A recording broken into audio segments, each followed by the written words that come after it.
Hallelujah. क्या हम जोर से जीवित परमेश्वर के लिए ताली बजा सकते हैं?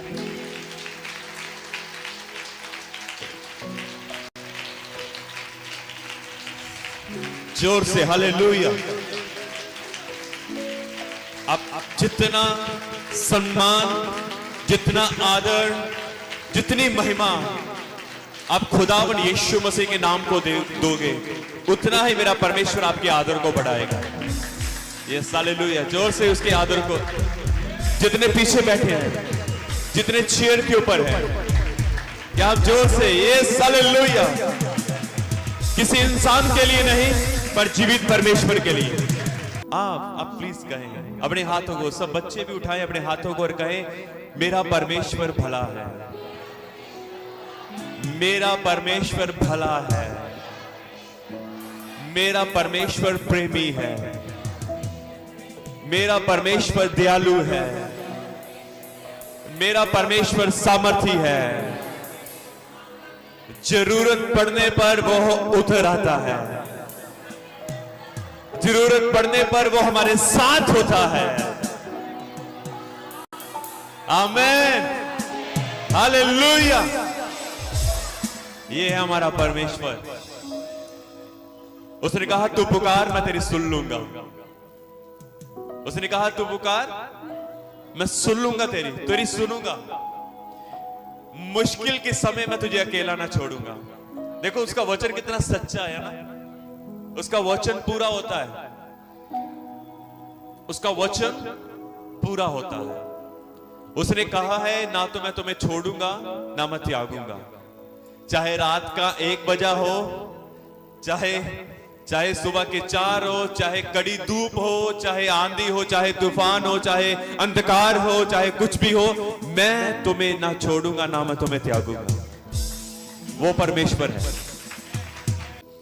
आइए हम जल्दी से परमेश्वर के वचन की ओर चलेंगे और हम थोड़ा समय परमेश्वर के वचन में मनन करेंगे। और मेरा विश्वास है कि आप सब परमेश्वर के वचन के द्वारा बहुत सारी आशीष को पाएंगे।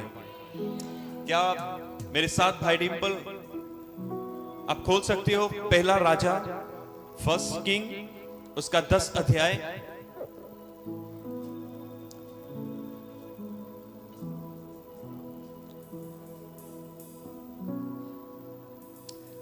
ओके, हम 10 अध्याय खोलेंगे और उसका 26 से लेकर हम 29 तक हम पढ़ेंगे। और मैं चाहता हूं कि जितनी भी हमारी कलीसिया है, सारी कलीसिया को मैं ये कहना चाहता हूं, आप एक काम करें, आप केवल लिख लेना, पर परमेश्वर जो भाई बोलेंगे उस वचन की ओर अपना मन लगाए। आप केवल सुने, ठीक है? आप सुने, देखना आपको, जब आप सुनोगे आपको बड़ा समझ आएगा। Hallelujah, hallelujah, hallelujah. आज बड़ी सुंदर आराधना हुई और सच में परमेश्वर का अभिषेक हमारे बीच में था, परमेश्वर की पवित्र हुजूरी हमारे बीच में थी। आमीन। अब मैं आपसे ये कहना चाहता हूं, आप में से कितने ऐसे हैं, क्या हम सब आगे देखेंगे 1 मिनट के लिए? मैंने कहा परमेश्वर की हुजूरी हमारे बीच में थी, परमेश्वर का अभिषेक हमारे ऊपर था। मैं विश्वास करता हूं कि आप उस अभिषेक से भरे हो। हाँ या ना? जितने पीछे बैठे, क्या आपने अभिषेक पाया है वो? ओके। अब मुझे ये बताओ कितने आप में से ऐसे हैं जो आप चाहते हैं कि वो अभिषेक आपके जीवन में बना रहे? आप सब चाहते हो? सच में आप चाहते हो कि वो अभिषेक आपके जीवन में बना रहे? आप ध्यान से परमेश्वर के वचन को क्या करना है? सुनना है। क्या करना है? क्या करना है भाई? क्या हम जोर से कह सकते हैं? सुनना है। चलिए हम पढ़ेंगे। सुलेमान ने रथ और सवार इकट्ठे किए, उसके 1400 रथ और 12,000 सवार हो गए, और उनको उसने रथों के नगरों में और यरूशलेम में राजा के पास ठहरा रखा। और राजा ने बहुतायत के कारण यरूशलेम में चांदी को ऐसा कर दिया जैसे पत्थर, और देवदारू को ऐसा जैसे नीचे के देश में गुल्लर। और जो घोड़े सुलेमान रखता था वह मिस्र से आते थे, और राजा के व्यापारी उन्हें झुंड झुंड करके ठहराए हुए दाम पर लिया करते थे। एक रथ 600 शकेल चांदी में और एक घोड़ा 150 शकेल में मिस्र में आता था, और इसी दाम पर वह हित्तियों और आराम के सब राजाओं के लिए भी व्यापारियों के द्वारा आते थे। आमीन। क्या आप 11 का 1 और 2 भी पढ़ देंगे? आप 11 का 1 और 2 भी पढ़ दें। हम ध्यान से सुनेंगे इस वचन को भी। हाँ। परंतु राजा सुलेमान फिरौन की बेटी और बहुत से विजाती स्त्रियों जो मोआबी, अमोनी, एदोमी, सिदोनी और हित्ती थी प्रीति करने लगा। वह उन जातियों की थी जिनके विषय में यहोवा ने इजराइलियों से कहा था, तुम उनके मध्य में ना जाना और ना वह तुम्हारे मध्य में आने पाए। वह तुम्हारा मन अपने देवताओं की ओर निस्संदेह फेरेंगी। उन्हीं की प्रीति में सुलेमान लिप्त हो गया। ओके, धन्यवाद। प्रभु आपको आशीष दे। इस वचन के द्वारा प्रभु आपको बहुत सारी आशीष, बहुत सारी बरकत है। क्या हम थोड़ी देर आगे देख सकते हैं? आपको समझ आया इतना आपने पढ़ा है? चलिए हम थोड़ा सा और समझेंगे, ठीक है? क्या हम सब आगे देख सकते हैं? मैं आपको थोड़ा सा बताना चाहता हूं। यहां पर एक राजा है, उसका नाम क्या है? सूरिया, राजा सुलेमान। ओके, धन्यवाद। मैंने कहा पता नहीं, मुझे सुनने में आया सूरिया। ओके, यहां पर एक राजा था जिसके विषय में बताया गया है। क्या है वो? सुलेमान। जोर से बोले, क्या है? सुलेमान राजा है। और यहां पर उसके विषय में बताया गया है, वो एक व्यापार करता था। उसने व्यापार किया किस देश के साथ? मिस्र के साथ, है ना? जैसे हमारा देश भी व्यापार करता है पाकिस्तान के साथ। वहां से पाकिस्तानी प्याज आते हैं। कभी खाए आपने पाकिस्तानी प्याज? नहीं खाए? चलिए, कोई बात नहीं। हमारा व्यापार दूसरे शहरों के देशों के साथ होता है। चीन के साथ व्यापार होता है। आज आपके हाथों में जो फोन है वो सब चाइनीज है, ठीक है? अमेरिका के साथ व्यापार होता होगा, पता नहीं। मतलब कई कंट्रियों के साथ हमारे देश का व्यापार, सामान आया जाया करता है, ठीक है? कहीं से कुछ आ गया, कहीं से कुछ आता है। कई स्टेट से पंजाब स्टेट से और दूसरी स्टेट जो होती है उनके साथ व्यापार होता है आपस में, ठीक है? समझे आप? और उसी प्रकार से यहां पर सुलेमान के बारे में बताया गया है। और सुलेमान व्यापार कर रहा है दूसरे देश के साथ, जो देश मिस्र है। ध्यान से समझना इस बात को, ठीक है? व्यापार क्या है? वहां के जो मिस्र के जो घोड़े होते हैं वो बड़े अच्छे होते हैं, बड़े सुंदर होते हैं। और सुलेमान को घोड़े बड़े पसंद है अभी।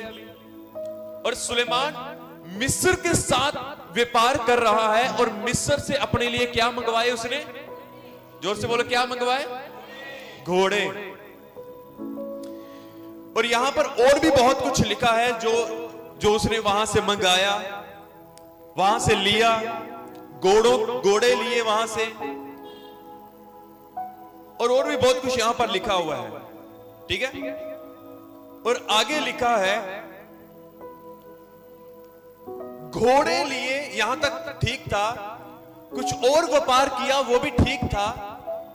ठीक वैसे था नहीं, पर उसने किया। पर आगे लिखा है, जब आप 11 की 1 और 2 को पढ़ते हो, बाइबल कहती है सुलेमान ने मिस्र के अंदर, मिस्र का जो राजा था उसकी बेटी के साथ विवाह कर लिया, ठीक है? समझ आया? उसने उस देश का जो राजा था, उस देश के राजा की बेटी के साथ भी क्या कर लिया? विवाह कर लिया। और विवाह करके उसको कहां पर लेकर आया? अपने पास। समझ आ रहा है? अपने पास ले आया। बेटी को लेकर आया तो आया, पर अपने उसके साथ और भी बहुत सारी स्त्रियों को लेकर आया। और भी बहुत सारी स्त्रियों को लेकर आया।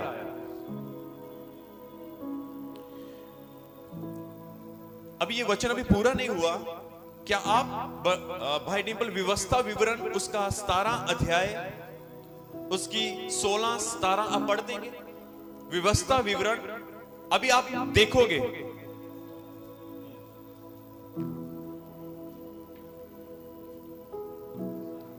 सतारा की 16 17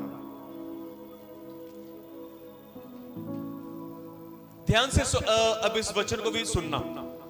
और वह बहुत घोड़े ना रखे और ना इस मनसा से अपनी प्रजा के लोगों को मिस्र में भेजे कि उसके पास बहुत से घोड़े हो जाएं, क्योंकि यहोवा ने तुमसे कहा है कि तुम उस मार्ग से फिर कभी ना लौटना। अच्छा ध्यान से सुनो, आगे देखो, हम सब आगे देखेंगे। यहां पर अब परमेश्वर बात कर रहा है। कौन बात कर रहा है? किसने बात की? परमेश्वर ने। और यहां पर परमेश्वर बात करते हैं और कहते हैं कि और बहुत से घोड़े, क्या आप मेरे साथ हो? मेरी तरफ देखो, वचन के ऊपर कान लगाओ और सामने देखो, ठीक है? आप मुझे जवाब देते जाना। यहां पर परमेश्वर ने कहा बहुत से घोड़े, और लिखा और ना इस मनसा से अपनी प्रजा के लोगों को कहां भेजना? मिस्र में। परमेश्वर ने कहा कि बहुत से घोड़े, और इस मनसा से, इस चाहत से अपने लोगों को मिस्र में ना भेजना। अब ध्यान से सुनते जाना, ठीक है? इन बातों को याद रखना। क्या परमेश्वर ने कहा क्या है, परमेश्वर क्या कहता है और प्रजा क्या करती है, खुदा क्या कहता है, कलीसिया क्या करती है। हम बात करेंगे परमेश्वर और कलीसिया की। परमेश्वर और कलीसिया, परमेश्वर और कलीसिया, परमेश्वर का वचन और कलीसिया की समझ, कलीसिया की आज्ञाकारिता, ठीक है? परमेश्वर ने कहा बहुत से घोड़े, और इस मनसा से अपने लोगों को कहां पर ना भेजना? मिस्र में। मिस्र में, ठीक है? ओके, आगे लिखा है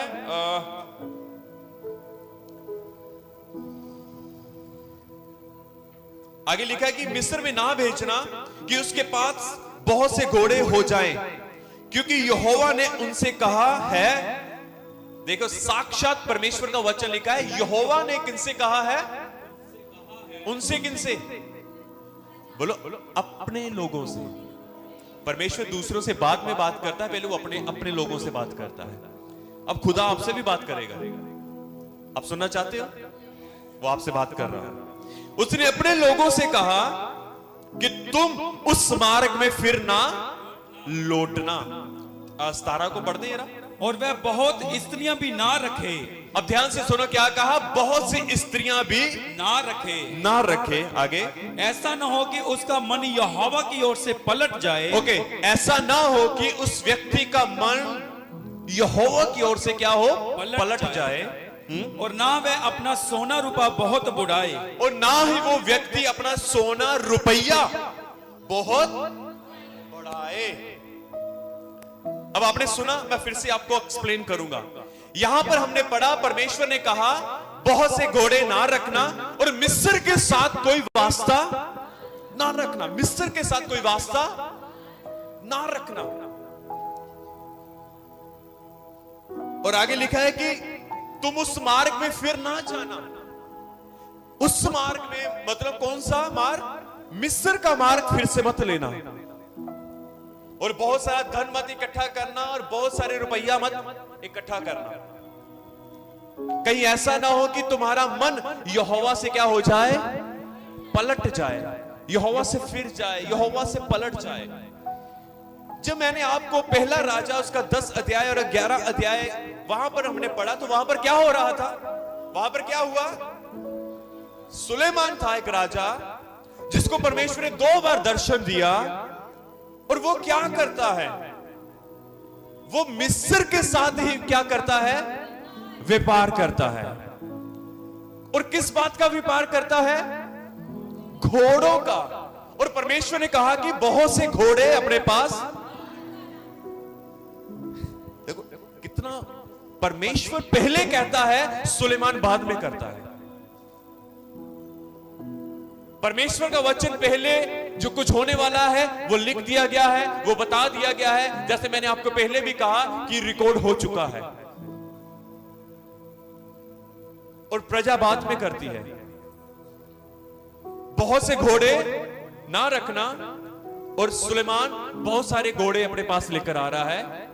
मिस्र के साथ कुछ भी, मिस्र के मार्ग में वापस ना लौटना, और ये मिस्र से उसकी राजा की बेटी लेकर आ रहा है, उसके साथ बहुत सारी स्त्रियां अपने साथ लेकर आया, और मिस्र के साथ व्यापार कर रहा है, लेन देन हो रहा है वहां पर।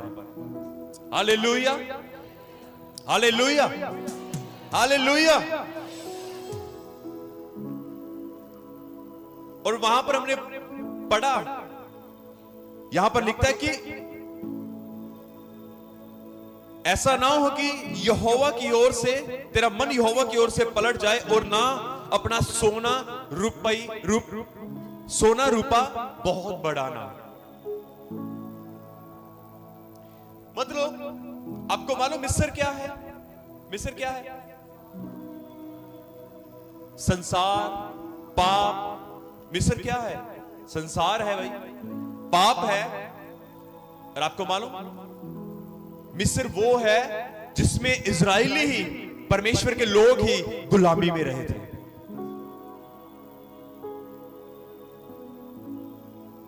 मिस्र वो है जो परमेश्वर के लोग उस देश में गुलामी में रहे थे। हालेलुया। मिस्र मतलब गुलामी, और इजरायली वहां पर गुलामी के अंदर थे। बेबीलोन मतलब गुलामी, क्योंकि इजरायली वहां पर गुलामी के अंदर थे। अब खुदा कह रहा है उन लोगों के साथ, उस देश के साथ तुम्हारा कोई लेन देन ना हो, तुम वहां पर कोई व्यापार मत करो, तुम उनके साथ कोई वास्ता ना रखो, तुम उनके साथ कोई बातचीत ना करो, तुम उनकी औरतों को, उनकी स्त्रियों को, उनकी बेटियों को अपने पास विवाह करके ना लेकर आओ, क्योंकि परमेश्वर चाहता था कि तुम्हारा रिश्ता, मैंने तुम्हें गुलामी से बाहर निकाल दिया है, अब तुम फिर से गुलामी में मत जाओ।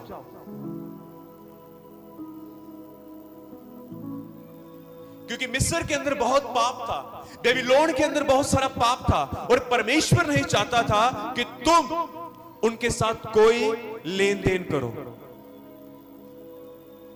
क्योंकि वो एक दुनियावी लोग थे, वो एक मूर्ति पूजक थे, वो अपने देवताओं की उपासना करते थे। इसलिए परमेश्वर ने कहा कि तुम उनके साथ कुछ भी ऐसा मत रखना रिश्ता, ऐसा ना हो कि तुम्हारा मन यहोवा से क्या हो जाए, पलट जाए। यहोवा से क्या हो? यहोवा से क्या हो? मेरे प्रियजनों, मैं आपको कुछ बताना चाहता हूं, आप इस बात को समझो कि शैतान आज भी वही काम कर रहा है। शैतान क्या करता है? वही काम कर रहा है कि वो परमेश्वर के लोगों को गुलाम बनाना चाहता है। हालेलुया। वो क्या करता है? परमेश्वर के लोगों को आज बहुत सारे ऐसे हैं जो सुलेमान के नाई ये गलतियां कर रहे हैं। आज बहुत सारे ऐसे हैं जो सुलेमान के नाई काम कर रहे हैं। परमेश्वर ने लोगों को बाहर निकाला मिस्र से, और वो फिर से मिस्र में जा रहे हैं। और आज भी परमेश्वर ने अपने लोगों को चंगा किया, श्रापों से आजाद किया, गुलामी से आजाद किया, बीमारियों से आजाद किया, दुष्टात्माओं से आजाद किया, हर एक समस्याओं से आजाद किया, बाहर आ चुके हैं, पर वो फिर उस गुलामी में जा रहे हैं। अब समझे इस बात को? जब परमेश्वर ने इस्राएलियों को मिस्र से आजाद किया, तो सुलेमान फिर से मिस्र में जा रहा है। हालेलुया, हालेलुया, जोर से बोले हालेलुया। शैतान चाहता है कि परमेश्वर के लोग गुलाम बने, गुलामी में रहे और गुलामी में ही मर जाएं। ये शैतान का फंडा है। ये शैतान की सोच है, पर परमेश्वर नहीं चाहता कि आप लोग गुलाम बने, गुलामी में जाएं और गुलामी में मरे। आप नहीं, परमेश्वर नहीं चाहता। आपको मालूम 38 साल का जो व्यक्ति था, जब यीशु ने उसको चंगा कर दिया, तो यीशु मसीह उसको जब चंगा कर दिया, उसने अपनी खाट उठाई, वो मंदिर में घूम रहा था। जब यहूदियों ने, शास्त्रियों ने देखा, ओ तुझे किसने चंगा किया? कहता मुझे पता नहीं, एक पुरुष आया था, उसने मुझे चंगा कर दिया। उसने कहा वो कैसा था, कहाँ है? अब कहता है वो मुझे चंगा करके चला गया, पता नहीं अब कैसा है, पता नहीं अब कहां पर है। थोड़े समय के बाद यीशु मसीह घूम फिर कर उसे फिर से मिलते हैं। थोड़े समय के बाद यीशु मसीह उस 38 साल के व्यक्ति के साथ फिर से मिलते हैं, और यीशु मसीह उसको मिलने के बाद क्या कहते हैं? जब मिलते हैं क्या कहते हैं पता है? कहते हैं फिर से तू देख, तू चंगा हो चुका है, फिर से तू पाप मत कर। इसका मतलब अगर वो उस बीमारी में पड़ा था, हो सकता था वो शायद पाप के कारण, क्योंकि यीशु ने कहा फिर से पाप मत करना। यीशु ने क्या कहा, इस बात को समझो। यीशु ने कहा देख मैंने तुझे बीमारी से चंगा कर दिया है, देख मैंने तुझे श्रापों से आजाद कर दिया है, देख मैंने तुझे पूरी तरह छुटकारा दे दिया है, तू चंगा भला हो चुका है। अब यीशु मिलने के बाद कहता है देख भाई मैंने चंगा कर दिया, अब तू फिर से उस गुलामी में मत जाना, जिसके कारण वो श्राप, वो बीमारी, वो क्लेश, वो तेरे ऊपर फिर से आ जाए। हालेलुया, हालेलुया, जोर से बोले हालेलुया। अब सुनो ध्यान से, मिस्र आज भी है। अब बोलोगे आज तो है, वो एक देश है, वो अब मिस्र अलग है। मिस्र आज भी है, बेबीलोन आज भी है। हालेलुया। आज भी बहुत सारे लोग गुलामी में हैं। बताओ, आज भी बहुत सारे लोग पैसों के गुलाम हैं, पैसों के गुलाम। आज भी बहुत सारे गुलाम हैं सेल फोन के, सेल फोन के, मोबाइल के गुलाम हैं।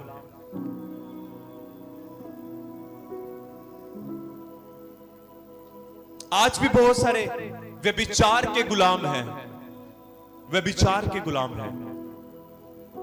इस बात को समझना। आज भी बहुत सारे ऐसे हैं जो नशों के गुलाम हैं। आज भी बहुत सारे ऐसे हैं जो अपने शरीर के गुलाम हैं। कितनों को समझ आ रहा है?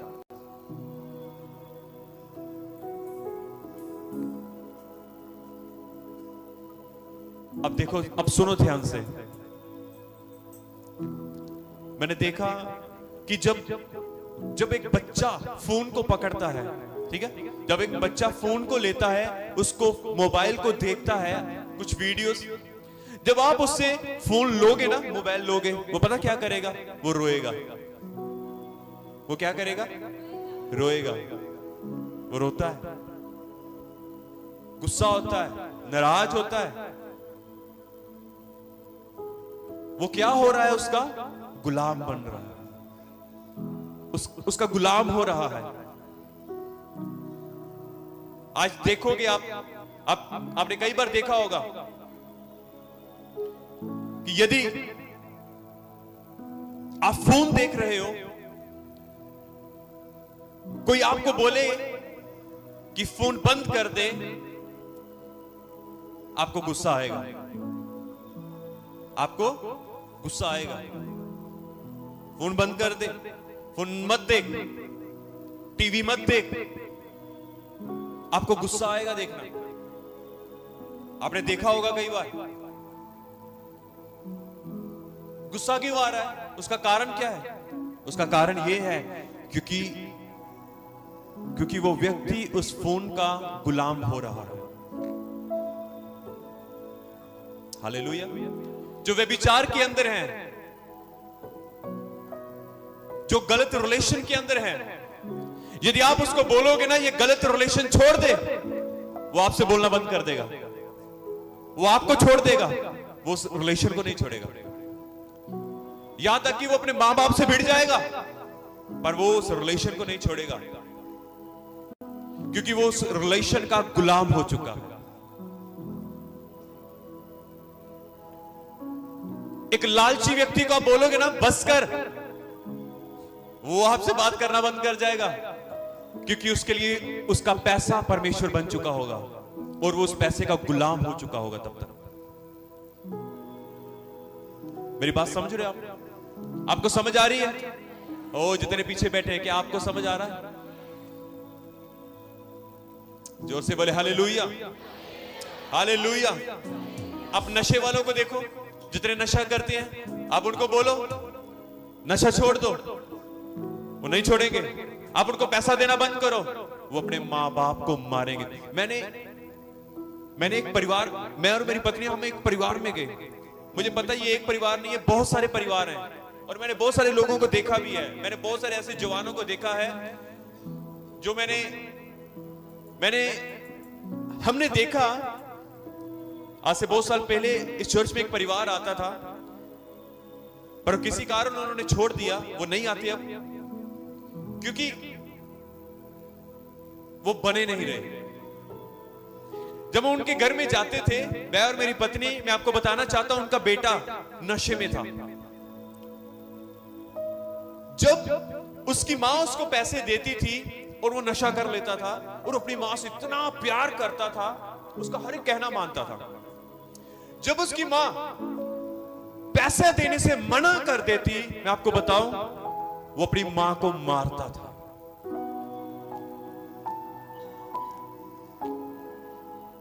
वो अपनी मां को मारता था। मैंने देखा उसकी मां के सिर के ऊपर चोट, उस मां ने दिखाया, उसकी बाजू, उसके हाथों के ऊपर लाश पड़ जाती है ना, मारो तो। डंडों के साथ मारा, पत्थरों के साथ मारा। उसने कहा जब मैं इसको नशे के लिए मना करती हूं, या मैं इसको कहती हूं कि नशा मत कर, पैसा देने से मना करती हूं, उसने कहा कि वे मुझे मारता है।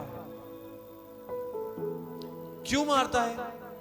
क्योंकि जब उसको तड़फ लगती है तो वो उसका गुलाम है अब,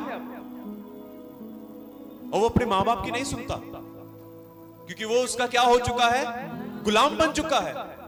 आज भी बहुत सारे ऐसे हैं जो इन चीजों के गुलाम हैं, और इस गुलामी के कारण जो लोग इन चीजों के गुलाम है ना, वो अपने परिवार को कोई अहमियत नहीं देते, वो अपने पेरेंट्स की कोई इज्जत नहीं करते, वो अपनी पत्नी की कोई इज्जत नहीं करते, वो अपने बच्चों की कोई इज्जत नहीं करते, क्योंकि वो लोग इन चीजों के गुलाम बन चुके हैं।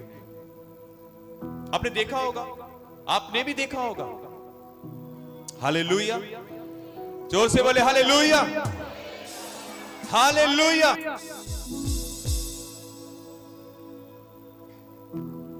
एक दिन एक बहुत धनी व्यक्ति, बहुत रिच व्यक्ति यीशु मसीह के पास आया, और यीशु मसीह के पास आकर कहता है, हे गुरु, मैं अनंत जीवन पाने के लिए क्या करूं? यीशु ने कहा, तू मुझे गुरु क्यों कहता है? भला तो एक है, परमेश्वर। उसने कहा, यीशु ने कहा, यदि तू अनंत जीवन पाना चाहता है तो आज्ञाओं को मान। वो व्यक्ति ने कहा कि ये बातें तो मैं बचपन से करता आया हूं, ये बातें मैं बचपन से करता आया हूं, बचपन से मैंने सारी आज्ञाएं मानता आया हूं, सब कुछ मानता आया हूं। कहता ठीक है। यीशु ने कहा ठीक है। यीशु ने कहा एक काम कर, यदि तू अनंत जीवन पाना चाहता है, यदि तू सदा का जीवन पाना चाहता है, तो एक काम कर, अपना सारी संपत्ति, थैंक यू, धन्यवाद, अपना सारा धन बेचकर कंगालों को दे दे और मेरे पीछे हो ले। आपको मालूम क्या हुआ? वो व्यक्ति उदास हो गया। वो व्यक्ति क्या हुआ? उदास। क्यों? क्योंकि उसके टाइटल के ऊपर लिखा था धनी व्यक्ति।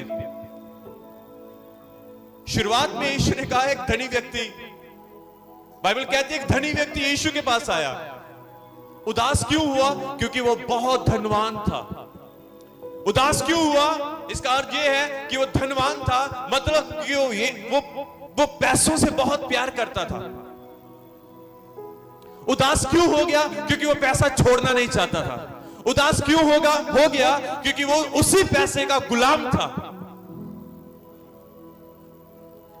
जब आप किसी चीज के गुलाम होंगे,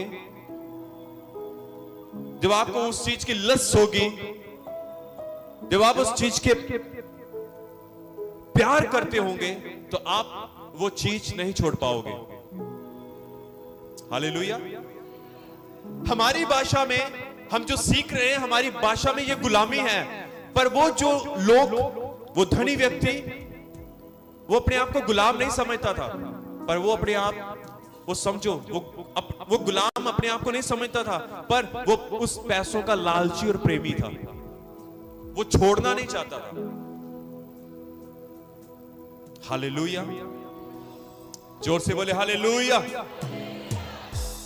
बाइबल कहती है वो उदास हो गया और उदास होकर क्या वहां से चला गया।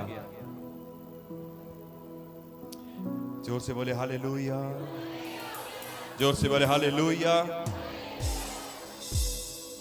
मेरी बात सुनो ध्यान से मेरे प्रिय सुनो, इस बात को समझो। यदि आप परमेश्वर से बढ़कर पैसे को अहमियत या उससे प्रेम करते हो, तो आप गुलाम हो और आपके अंदर प्रेम नहीं है परमेश्वर के प्रति।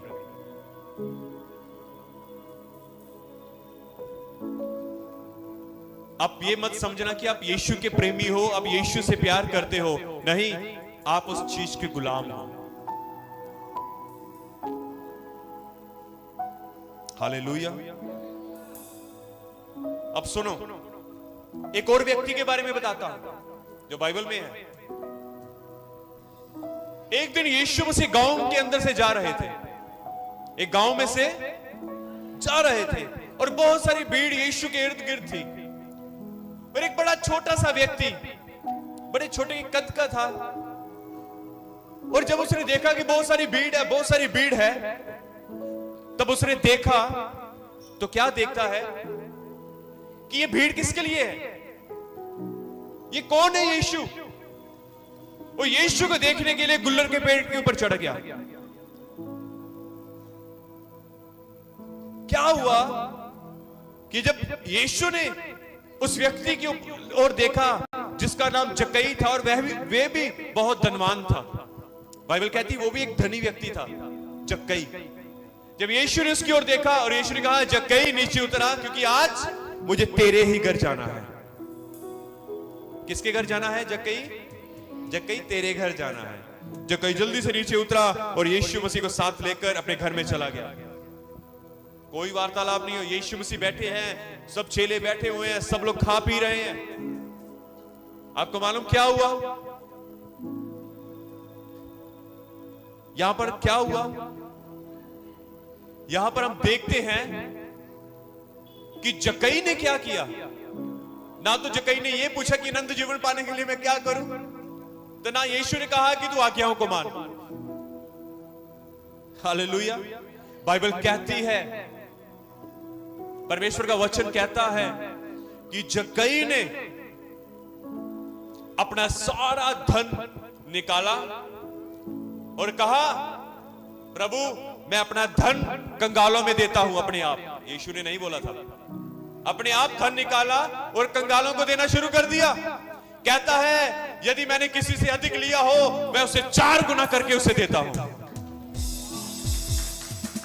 हालेलुया।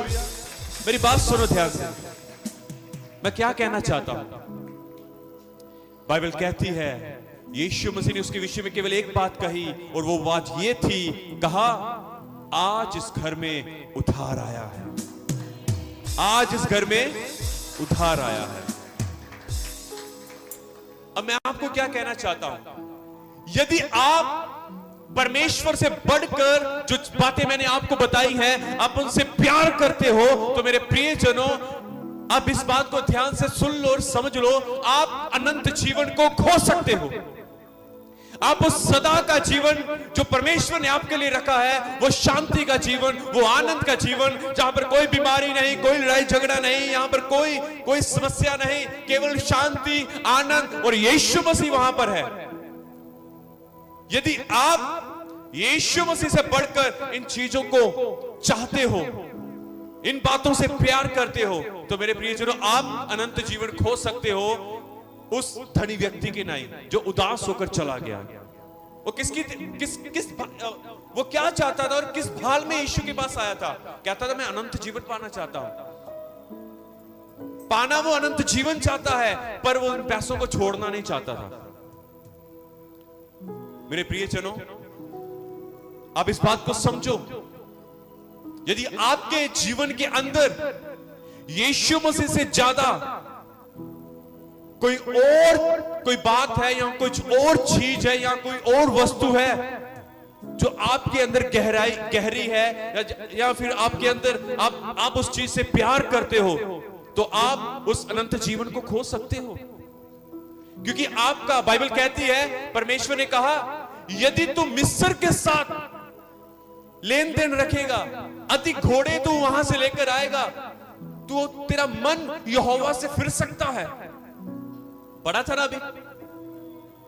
यही खुदा कहना चाहता है कि भाई, मेरे बेटे, मेरी बेटी, यदि तू ऐसा करेगा, यदि तू फिर से इन संसारिक और दुनियावी और नाशवान चीजों के ऊपर अपना मन लगाएगा, तो तू यहोवा से फिर सकता है।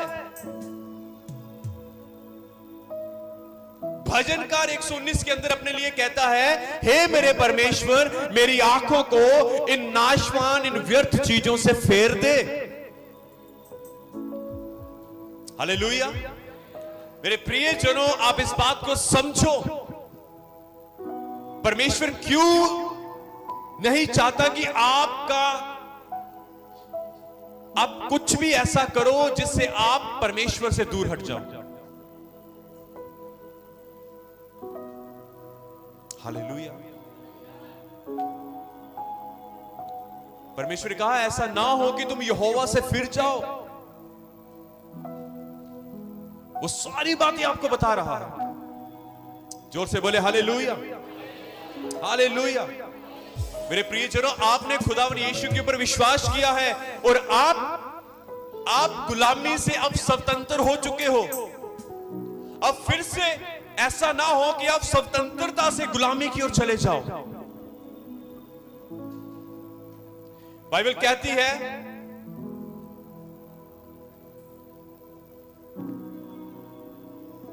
एक व्यक्ति था,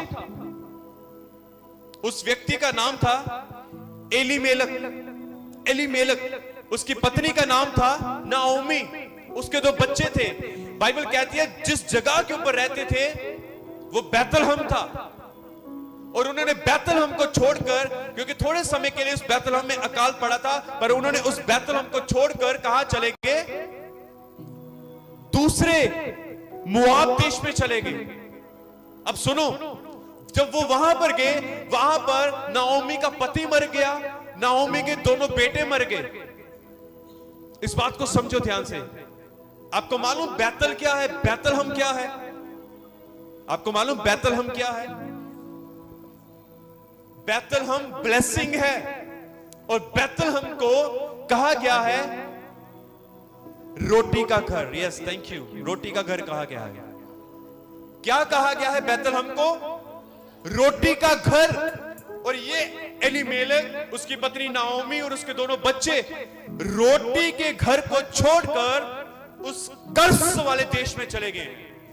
और वहां पर जाकर क्या हुआ? उसने अपने पति को, उसने अपने दोनों बच्चों को खो दिया। अब इस बात को समझो, आप स्वतंत्र हो चुके हो, पर आप स्वतंत्र हो चुके हो, अब फिर से अपनी स्वतंत्रता को कभी कहीं गवा ना बैठना। इसलिए परमेश्वर कहता है कि उन संसारिक चीजों से अलग रहो, कहीं ऐसा ना हो कि आपका मन यहोवा से, खुदावन यीशु से फिर जाए। मेरे पास आपको बताने के लिए बहुत सारी बातें हैं। मेरे प्रियजनों, आज फैसला करो अपने जीवन में, आज निर्णय लो, संसार या परमेश्वर।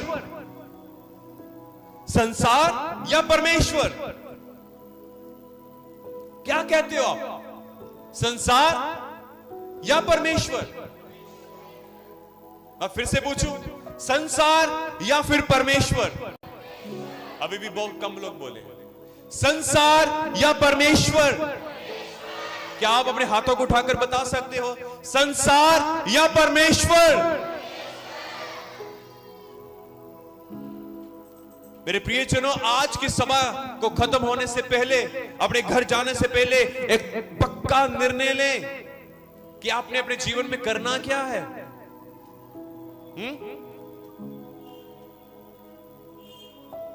अब्राहम ने, जब परमेश्वर ने अब्राहम से बात की और अब्राहम ने परमेश्वर की सुनी, और बाइबल कहती है अब्राहम परमेश्वर की आवाज को सुनकर उसके अनुसार चला।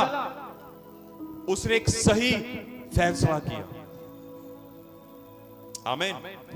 मेरे प्रियजनों, जो बातें मैंने आपको बताई हैं, ये 5 चीजें आपको विनाश की ओर लेकर जा सकती हैं। ये 5 बातें, ये 5 चीजें, ये आपको नरक की ओर लेकर जा सकती है। पर एक जो अलग खड़ा है वो यीशु मसीह है। वो आपको अनंत जीवन की ओर पहुंचा सकता है।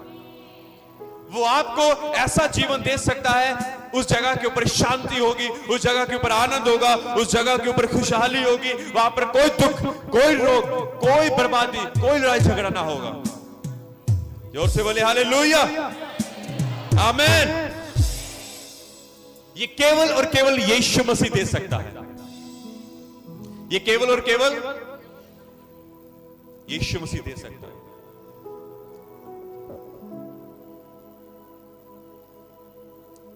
आमीन। कितने समझे इस बात को? बाइबल कहती है धन्य है वह व्यक्ति, भजन संहिता 1 पढ़ के देखना, लिखा है धन्य है वह व्यक्ति जो यहोवा के वचन में, यहोवा की व्यवस्था में, यहोवा की व्यवस्था से प्रसन्न रहता है और रात और दिन उसकी व्यवस्था में, उसकी बातों में मगन रहता है।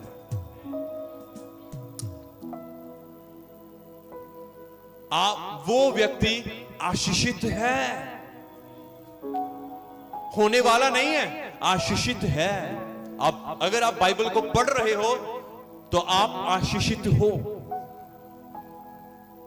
यदि आप इसके ऊपर मनन कर रहे हो, आप आशीषित हो। यदि आप इसके ऊपर इसके अनुसार अपने जीवन को जी रहे हो तो आप आशीषित हो। आमीन। जोर से बोले हालेलुया, हालेलुया, हालेलुया। मैंने आपको बताया है, आपको इन बातों के ऊपर गौर करना है। हालेलुया।